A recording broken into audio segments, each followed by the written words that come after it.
خطى مأساتي فتهللت من واقعها عبراتي وبكيت ما فعل الفراق بأضلعي ووهنت ما فعل الأسى بحياتي ناديت يا أماه صوتي شارق بمدامعي والوهن في خطواتي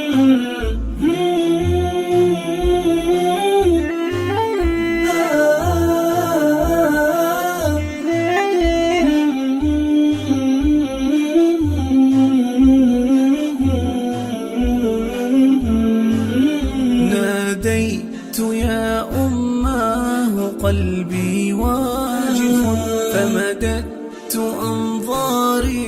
إلى الغرفات ورأيت روحك لم تزل في صدرها تعلو بتسبيح ونور صلاة الله يا أماه جرحي نازف والحزن ألبسني ظلام غداتي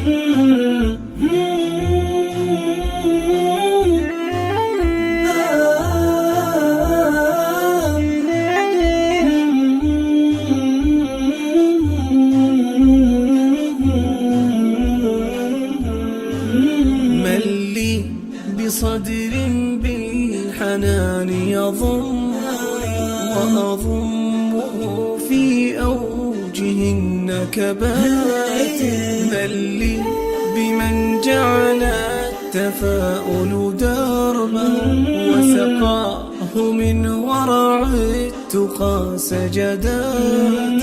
بالذكر للرحمن هذا دأبه وفؤاده يهفو إلى الجنات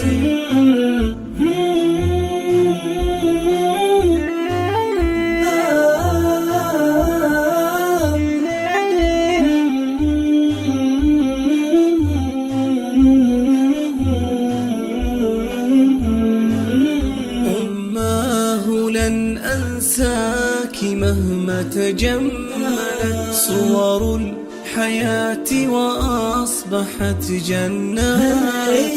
أماه لن أنساك مهما تقاذفت حمم الحياة علي والأزمات فلقد رسمتك في خلايا أضلعي وشما يشع سناه في الظلمات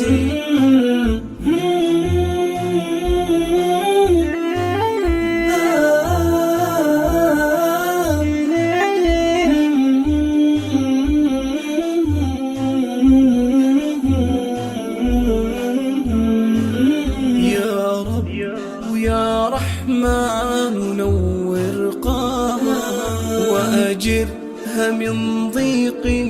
ومن ضمات يا رب واجعل روحها مرضية في روضة الفردوس في الجنات يا رب واجعل روحها مرضية